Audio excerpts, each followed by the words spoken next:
দেখো, প্রথম কথা হচ্ছে এসআইআর হতেই পারে, যদি কনস্টিটিউশনাল সেখানে প্রাবধান থাকে তো নিশ্চয়ই সেটা হবে, কিন্তু সেটা নিয়ে তো কারোর আপত্তি নেই। আপত্তি কোথায় আছে?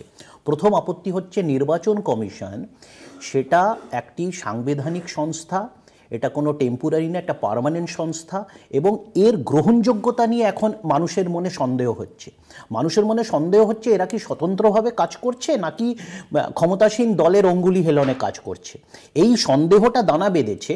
এবং তুমি দেখলে দুদিন আগে একটি মিডিয়ারই একটি অনুষ্ঠানে তিনজন প্রাক্তন মুখ্য নির্বাচন কমিশনার তারাও এই একই কথা বললেন, যখন তাদেরকে বলা হলো যে বর্তমান নির্বাচন কমিশন এবং যে প্রধান কমিশনার তার আচরণ, তিনি কিভাবে বিভিন্ন বিরোধী দল নেতাদের প্রশ্নের থেকে পালিয়ে যাচ্ছেন, বা যে প্রেস কনফারেন্স করে উনি যে জবাবগুলো দেওয়ার চেষ্টা করেছিলেন, সম্পূর্ণ তারা বলেছেন যে এরকম হয় না।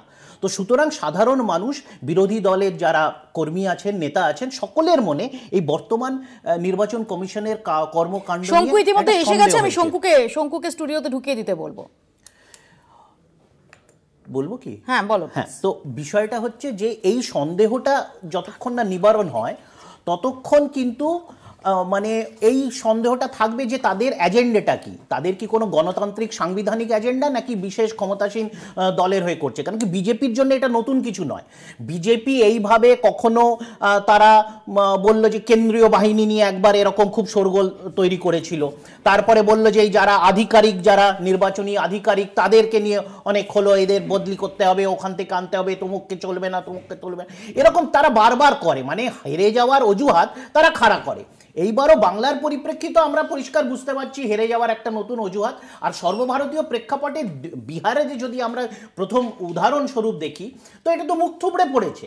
প্রথম কথা হলো নির্বাচন কমিশন ঘটা করে 7ই মার্চ যতদূর আমার মনে পড়ছে তারা বললেন যে এরকম তারা একটি এসআইআর করবেন এবং কোনো ভুয়ো ভোটার বা ডাউটফুল যাদের আছে তাদের সবাইকে তারা এই তালিকা থেকে সরিয়ে দেবেন। কিন্তু আমরা 27 তারিখে তারা আবার ঘোষণা করলেন, 27শে জুলাই, যে 7 লক্ষ তারা মোটামুটি বিভিন্ন ভোটার যাদেরকে তারা এই লিস্ট থেকে বাদ দিয়েছেন, যাদের মানে যারা মৃত বা বিভিন্ন ইয়েতে যারা ভুয়ো আর কি।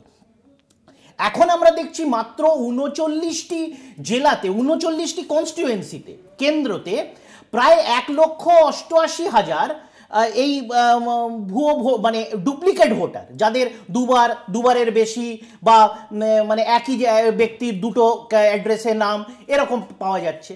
তাহলে এই যে এক্সারসাইজটা, এসআইআর এক্সারসাইজটা কতটা স্বচ্ছ এবং এর পেছনে এজেন্ডাটা কি, এটাই আমরা বলেছি। এবং আমার নেতা অভিষেক বন্দ্যোপাধ্যায় তো আজকেও পরিষ্কারভাবে বলেছেন যে যদি মনে হয় যে তালিকাতে গরমিল আছে, এই তালিকার ভিত্তিতে গতকালই রাষ্ট্রপতি নির্বাচন হয়েছে, 2024-এ লোকসভা নির্বাচন হয়েছে, সকলে ক্ষমতা ভোগ করছেন, এখন কেন্দ্রতে একটা সরকার চলছেন, নেতা মন্ত্রী প্রধানমন্ত্রী হয়ে বসে আছেন, তাহলে এই তালিকার ভিত্তিতেই তো হয়েছে। তো তাতে যদি গরমিল থাকে তাহলে সকলে হোক। এবং আমার নেতা অভিষেক বন্দ্যোপাধ্যায়ও প্রথমে বলেছেন যে তিনিও যদি সকলে রাজি থাকে তিনিও বর্তমান তার কার্যবাহিতা থেকে অব্যাহতি নেবেন এবং নতুন করে নির্বাচন হোক। সেই সৎসাহসটা দেখাচ্ছে না কেন? শুধুমাত্র বাংলা, কখনো বিহার, এই নির্বাচনের আগে এই ঘেঁটে দেওয়ার একটা প্রবণতা। আর আমরা তো দেখছি বিজেপির সভাগুলো খালি যাচ্ছে, বিরোধীদের সভাগুলোতে ঢল পড়ছে, এখানেও বিজেপির যে কর্মীদের মধ্যেই একটা ধোঁয়াশা বেঁধেছে, তাদের কনফিডেন্সের অভাবে তো আমরা বারবার দেখছি। সেখানে ঘুরপথে আবার বললাম, একসময় তারা কেন্দ্রীয় বাহিনী নিয়ে খুব বাজার গরম করেছিল, কেন্দ্রীয় বাহিনীর জন্য নাকি ভোটটা স্বচ্ছভাবে হচ্ছে না, কেন্দ্রীয় বাহিনী নিয়ে তাদের ইচ্ছা অনুসারে সবই হয়েছে, তারপরে কি তার ফলাফল হয়েছে তাতেও আমি আসবো। এখন নতুন অজুহাত এসআইআর।